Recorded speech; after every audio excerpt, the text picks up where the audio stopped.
Hi, thanks for joining me and welcome back to the channel. So, as that little intro may have hinted, today what we're talking about is a reel-to-reel release, although I will point out now that this is also available on vinyl as a double direct cut LP. And direct cuts, as you may or may not know, have exceptional immediacy, phenomenal sound quality compared to your regular LP. Notable labels that were doing this were Sheffield Labs back in the 1980s, maybe even 70s. But it involves the performance taking place and the feed from the mixing desk, instead of going to a tape recorder or digital recorder these days, going straight to a mastering suite and the record cutting lathe, and the advantage is you just get so much more immediacy and authenticity. The disadvantage is basically you have to record a complete album side in one go, so let's say 20-25 minutes without any errors, without any breaks, without any going back and overdubbing or cutting in, dropping in anything. It's a very restrictive process in that respect, but it reveals a heck of a lot of fidelity if you can do it. And therefore, whilst mostly I'll be talking about tapes here, these are available as a double direct cut LP, and I'll return to that subject a little bit later. I'd also like to point out that a part of this video will include an interview with Chasing the Dragon's Mike Valentine, where we'll be learning more about the recording and the production of this. So here we are on 2 tapes, and if I just open one of these up, show you what you get in here. These are the very nice reels that Chasing the Dragon supply their tapes on, and the tape that this is recorded onto is Recording the Masters LPR 90, which is their high output long play studio tape, and it is one of my favorite tapes, to be honest. It really is good. So anyway, just to get on, before we talk to Mike, I'm going to run over my kind of listening impressions of this, and I will refer back to Vivaldi in Venice, which this is a kind of a companion piece to, and it is by far my most played Chasing the Dragon release. And the reason for that is the sound is just magical. It's wonderful, it's opening, it's enlightening, it's energizing, but it's also sort of soothing and involving. It's wonderful sense of peace and life and energy and light. It's a really beautiful recording, and this was recorded by Mike live in the San Vidal in the Campo Santo Stefano in Venice. And as you can probably see here from this label, it's a beautiful former church. The acoustics are sort of dripping with reverb and ambience and character, and the whole thing is light and airy and wonderful and lovely. And that's really one of the reasons why this is my most played Chasing the Dragon master copy. Okay, so hearing that he's doing Vivaldi in London, you might think, well, what's the point of that? What's the interest in that? It's you know, who wants to be in London when they can be in Venice, especially if you're listening to, you know, Baroque Italian classical music? Good question. Now, for me, the real interest was that Mike has just, or recently acquired a Studer A80 8-track master recorder. Now, he bought that around the same time as I bought my 2-track Studer A80 master recorder, and we used the same tape engineer, tape technician, and he's been doing the two machines up sort of pretty much sort of, you know, simultaneously, and so Mike and I have been sharing notes quite extensively on the machine. The advantage of having a multi-track tape recorder is that without it, and this is what Mike's had to do up until now, is he arranges the microphones carefully to get the, you know, acoustic effect he wants. Those are then fed into a mixing desk, whether it be a massive sort of studio-based 32, 48 channel mixing desk, or whether it's a sort of a more portable 4-channel mixing desk, still a mixing desk, and you've got to mix those 4 or 8 or 16 or 24, however many channels, however many microphones, down into 2 channels, which will then be recorded to tape as a 2-channel stereo master, which is exactly what happened with Vivaldi in Venice, or in the case of Vivaldi in London, the sound did go into a mixing desk, was mixed down to 2 channels, but in the Vivaldi in London case, it was then sent straight upstairs. This is at Air Studios in London, to their mastering suite, where it was actually cut directly to lacquer. And you know, the benefits of cutting direct to lacquer are very, very, very significant. You may have heard of companies like Sheffield Lab, who were doing this back in the sort of 70s or 80s. And I mean, the recordings are spectacular. They really, really are absolutely phenomenal. And it means you avoid so many potential losses, but basically you just take live straight to lacquer. And it's a bit like hearing a live FM broadcast of a classical concert. There's something there that is just the immediacy and life that isn't lost. So in the case of this Vivaldi in London, the sound went from the microphones to a mixing desk, mixed the stereo kind of on the fly, went straight upstairs to the lathe in the mastering suite. The disadvantage of doing this is, of course, that the performers have to actually perform a complete side of the album.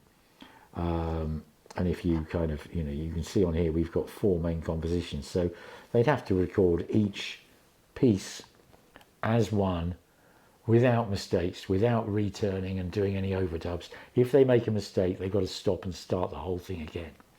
Okay, so that's the downside of direct-to-disc recording.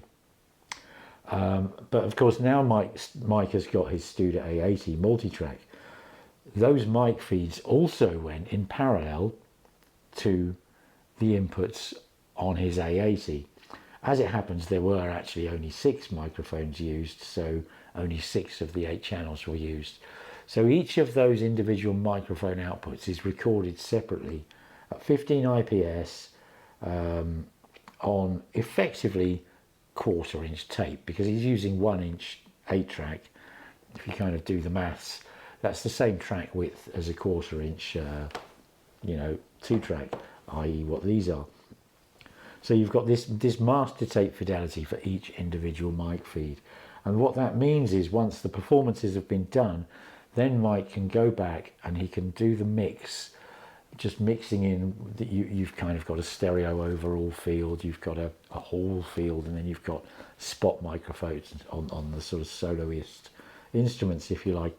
And he can kind of mix all these together in his own time, taking his time to sort of make an adjustment, listen to it, scratch his beard. He hasn't got a beard, but, you know, really kind of dial in the perfect recipe, if you like.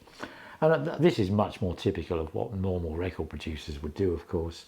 And so it was really enticing because you've got basically, I mean, you've got the same orchestra,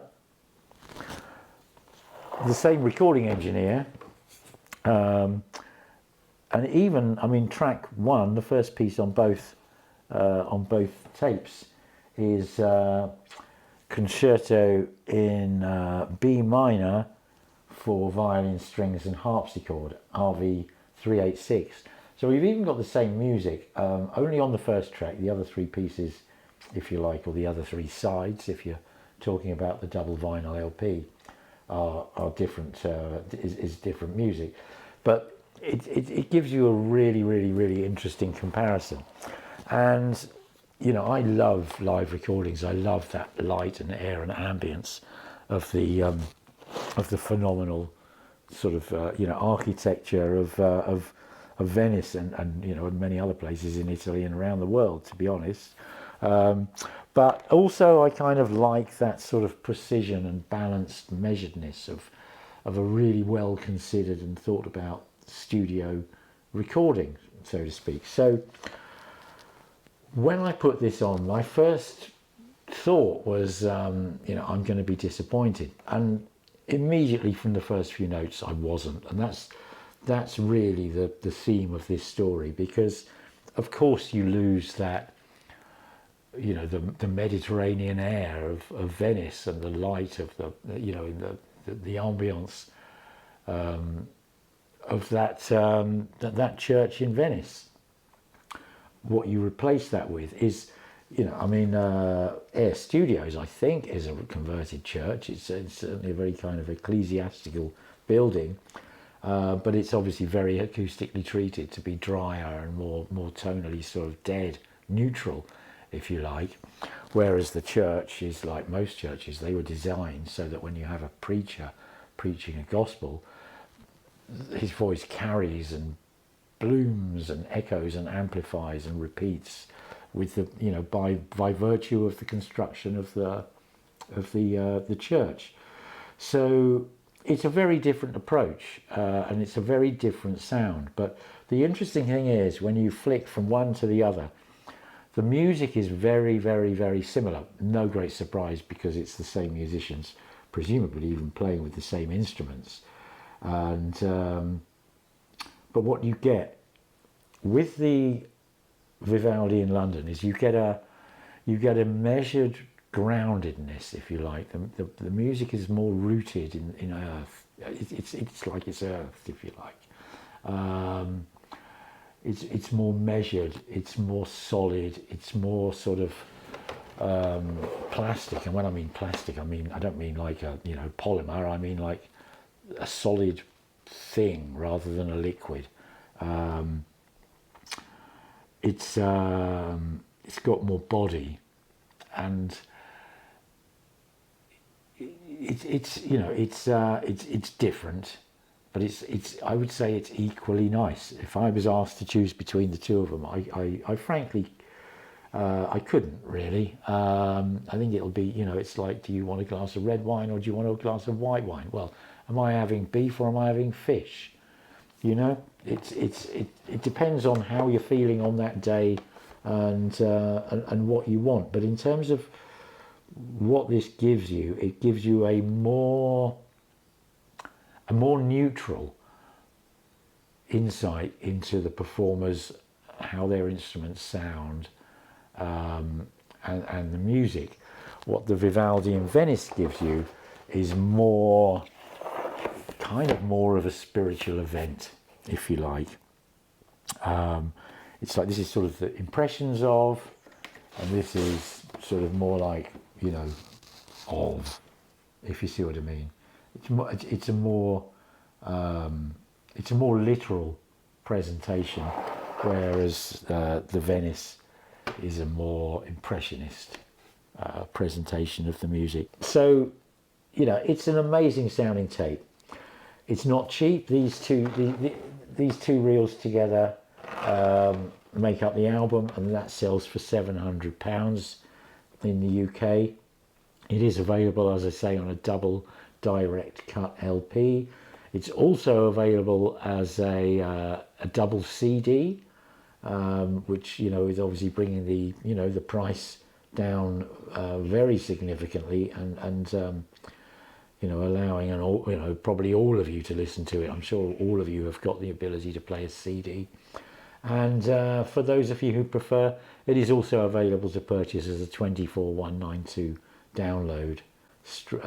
So it's kind of available to all. The ultimate, if you've got the money, if you've got the facility to play a tape, it won't get better than this. And it's going to sit very happily alongside my Vivaldi in Venice on the tape shelves, and I do know that this is, there's no question, this is going to be one of the most regularly played of my copy masters, just because it's so light and energizing. It is like it's like a canapé or an aperitif. It's you can always fit one in. Anyway, on that note, hi Mike, thanks for joining me. So my pleasure. Yeah, well, look, I've just been listening to Vivaldi in London, and yeah, absolutely knocked out. I think I mentioned to you before that Vivaldi in Venice is my favourite of yours. That's not a reflection on the recording quality or the sound quality. No. It's just the musical, what that does to me, emotionally. Vivaldi in Venice, yes. Well, I don't actually have it on vinyl. I've got it on. I've got the tape. I've got a Right. with a tape. Yeah, but what is this vinyl thing? I think tape is the only way to have it. Absolutely, yeah. Well, what I thought would be nice is the Vivaldi in Venice has been very popular. We recorded it on tape, on digital, released it on LP, and download CD and everything. So we thought, November last year, we thought, what could we do again with the orchestra Interpreti Veneziani, because there's such a great bunch of people. And then we came up with the idea of, why don't we do a companion album, Vivaldi in Venice, invite the guys over to Air Studios, and let's do a double direct cut LP. And they said, wow, that's great. And so Vivaldi in London was born. Okay, yeah. But we thought, what could we do that's a little bit different? And we thought, well, obviously, if we've got them at Air Studios, we could do a direct cut. Now, that meant that the orchestra rehearsed for a month every late afternoon. And so that they knew, because they knew that a direct cut would be live all the way through each side of the record. You can't edit. Once that cutting head has gone into the vinyl, it's beginning, middle, and end. It's live all the way through. Absolutely, yeah. Yeah, I mean, you can start all over again, but ideally you'd prefer not to. But this time, for the wonderful world of tape, or is it that way around? I can't remember. For the wonderful world of tape, we thought, you know what? I've got this new I've got this new Studio A80, which is 8-track on 1-inch tape. Yeah. And the sound quality is ridiculous. And lovely Mr. Petronell, that many people may have heard of, has tweaked it up. He spent a good 6 months completely changing every component in it. Yeah. And although it costs a lot of money, it's there for life, Yeah, everything is. Well, he's just done mine. Gosh, you need done mine. Oh, has he? But I mean, viewers will probably know I've got I think we bought it around about the same time, because I think so. You came to visit when I got mine. I think you literally just bought yours, hadn't you?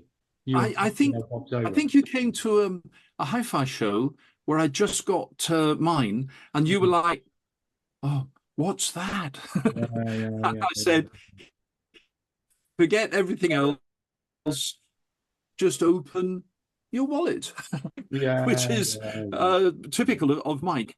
yeah, And so we thought, well, look, we're not going to use a lot of microphones. And although the guys and gal played live straight up 2 floors onto the cutting head in mastering, sure. cut by lovely John Webber, Yeah, we thought, you know what? Why not put all the mics on the 8 track and then do analog, and then yeah, do an analog mix as the master, and then use running masters off that. So we try to stay as much analog as we can, which we have done with yeah, the tape version. yeah, And you know what? A great mic setup. And the acoustics are so important. I hate in a studio using reverberation, yeah, because it's great in a studio because you don't hear the ambulances and airplanes and everything going past, but it can be a little bit dead or strange. So yeah, you immediately yeah, reach for all sorts of reverb. sure. But I mean, we as hi-fi, what's the medical term, nutcases, we always want the minimum degradation to our signal path. So all these old studio reverb units have got nasty op amps in and everything. So why not try and get a good acoustic? Yeah, So we had booked into Air Studios, into Studio One, where we recorded our big band jazz and Ella Fitzgerald tribute with Claire Teal. yeah, And then we got a call from the studio saying, we've got Coldplay begging you to move out of the studio. And we said, well, why? He said, well, you booked a little while in advance, but they put a 2-week booking over your time. And they've realized that for the sake of 2 days, they've got to move out all of their instruments and everything. Would you mind if they paid for the big studio, the hall at Air Studios? They'll pay the balance for you for nothing. You'll get the bigger studio. all right, And okay. we're like, oh, okay. So we moved into the big studio, and then we started playing with acoustic screens Yeah, that we put round the chamber orchestra, and we spent half a day positioning the mics and listening, which most studios they can't afford to do that. They've always got the position for a double bass, for harpsichord, for trumpets. You know, the mics always go in the same place. yeah, yeah, yeah, So that gave us the opportunity of saying, well, does it have to be like that? And we went in the direction of using the mics very sparingly, so that and valve as much as we can. So we've got a yeah, mic in front of the double bass, a sure. mic over the harpsichord, Yeah, and then we've got the main stereo pair here, yeah, um, with Telefunken, my Telefunken Elam mics, and then another set a little bit closer in of Neumann U67s. Now, all of those mics are valve. Does it make a difference? I think so. The valves, yeah, yeah, yeah. you know, they're a little bit, it's like in hi-fi, I think, that it's a Mm, little bit warmer, it's a little bit more inviting. It might not be the perfect neutral signal, but yeah, if rose-tinted specs look nice to look through for hours on end, yeah. I'll go with the And rose-tinted one. microphones are kind of like the recording equivalent of a cartridge or a Well, loudspeaker. They're transducers, so like a cartridge, yeah. like a loudspeaker, they probably have the biggest overall.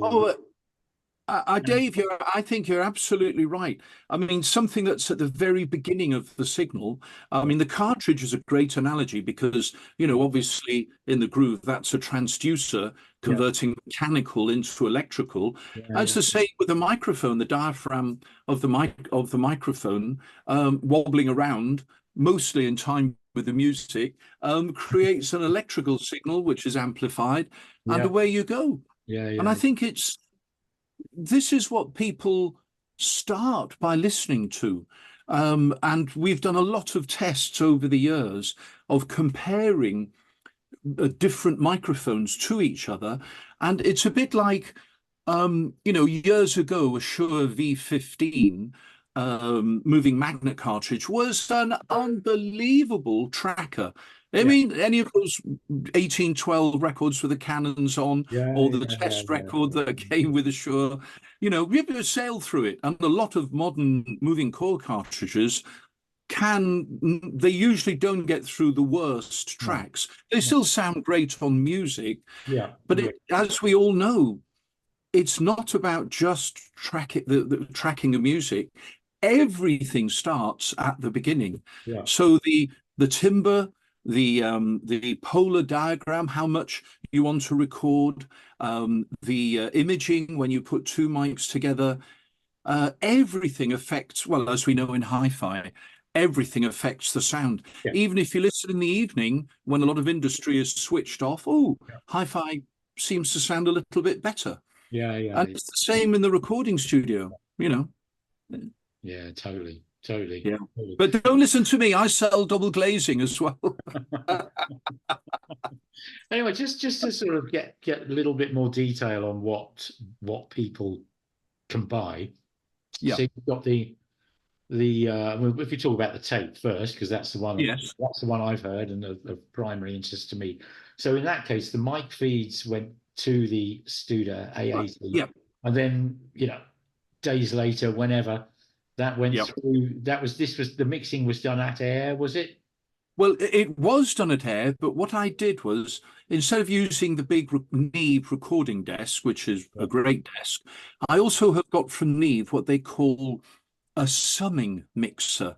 Now, that's a very, very simple device. What it does at line level, it takes each input, it's got a pot, a volume control, yeah. and it's got a pan control.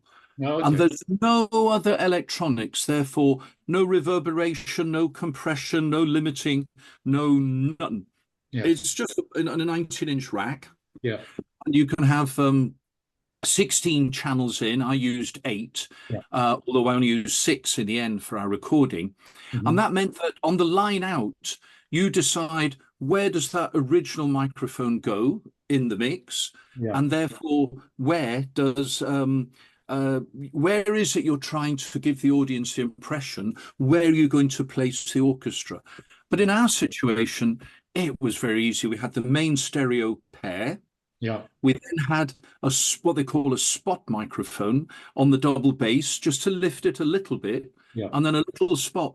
Because you listen to many, I suppose the world's most famous chamber music is, say, Vivaldi's Four Seasons. yeah, yeah, And on many recordings, or even especially if you go and listen live, where is that harpsichord? It can get a little bit lost. yeah. So we decided not to feature it, but just to put a little bit of harpsichord in. Mm. And then we had another pair of stereo mics, a little bit difficult to see from the picture, but we used them just a little bit closer in Right. to Yeah. give a little bit more detail and definition to the music. Just because you see those microphones, it doesn't mean they're all with 6 of them. They're not all faded up equally. Right. Probably you've got the main pair would be here, the other little pairs underneath, and the spot mics hand over a little bit to the right Yeah. and quarter right. They're. I don't want to lose you with a technical term, but a tickle. Right. So Yeah. you Yeah. lose, Yeah. No, no, just put a tickle in. I get it. But Yeah. then Yeah. we covered ourselves so we could release. We recorded it digitally Yeah. in stereo at I think double DSD and 24192. Okay. Yeah. So I think that for people who want the download, I think you can have 24192, maybe double DSD. We then converted the 24192 down to 16-bit 44.1 for a double CD. Yeah. Yeah. Yeah. Yeah. Um, and then the tape is the tape. Just to sort of clarify, the vinyl obviously is from microphones basically through the desk to vinyl or to acetate. Yeah, yeah, Or to lacquer. The CD and the downloads, yes. they were recorded sort of in parallel to the analog recordings. Yes. So what So we do is they're not from the tape mix. They're not from. no. What we do is I always want to stay within the medium. Yeah. So instead of, say, recording a digital master like the roots of a tree, and from that one root, from the one tree, this root you do your downloads, this route you do the tapes, this route you do your CDs, this route you do. So it's all from the same source. No, Yeah. I always record a 24192 PCM master. I also record separately tape if it's going to make the tape. And if we're going to do vinyl, if it's direct cut, we record straight there. Yeah. If we're going to do an ordinary record, we always listen to tape and we listen to digital to see which is the better option. Yeah. 9 times out of 10, Yeah. usually the tape is the better option. But I think it's such a, again, it's all to do with hi-fi as well. I think it's wrong of us to go, well, oh, digital is bad. No, you've got to keep an open mind. When digital first came out, not very clever. But you know, over the years, it's been made better and better and better and better. The only thing is, analog has got a, you know, an 80 odd, maybe 100-year start on digital, so it's still ahead. Yeah. But it's funny, isn't it? Whenever a manufacturer, a reviewer, or a friend is talking about a good piece of digital gear, many times they're like, it's almost like analog. Yeah. But and of course, there's a big C word with digital: convenience. You know, you can sit there. You can't argue with that at all. No, you can't argue at all. No. But anyway, but for me, it's always, if possible. Now, what's next for Chasing the Dragon? Well, I was about to ask. So yeah, what is next?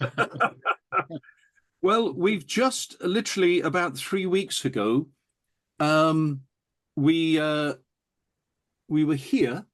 This was us recording the Beethoven's Ninth Symphony, the choral. Oh wow! Okay. And when you hear that, I mean, I played it to Neville, and I will try and get you a tape of the last movement, and you just sit there and you're like, it's the finest recording we've ever done. I mean, it's better than anything Chasing the Dragon has done. The dynamics, the clarity.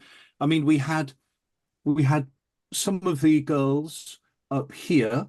Yeah. And we had here we are. Never let a guy over 50 ever play with the computer. So what we could do is to have the girls here and here up in the gods, and in the back 2 or 3 rows of the male choir singing, and then all of the orchestra on stage, the National Symphony Orchestra. But we can't release that until next May. I absolutely really look forward to hearing. Oh, I tell you, Dave. I mean, I played it to a couple of people, and the hi-fi show at Cranage in a couple of weekends' time. I'll play a large part of the last movement off tape to the audience, and we're putting out a few boxes of tissues and things because it's so moving. Magnificent. Well, look, I look forward to that, and I'll see you up at Cranage. Please come in. I'll play a bit of the tape for you. Lovely jubbly, absolutely. Anyway, look, great to talk to you, Mike, and it's my pleasure, and look forward to the nights. And to everyone out there, we owe a big vote of thanks to Dave for running this whole system of chatting about tape and reviewing things and going, because there's very few people in the world who can do so with such passion. And there you go. So it's a big shout out for you. Thanks very much, Mike. Okay, brilliant. Cheers now. Okay, bye. All the best. Bye. Bye. Bye.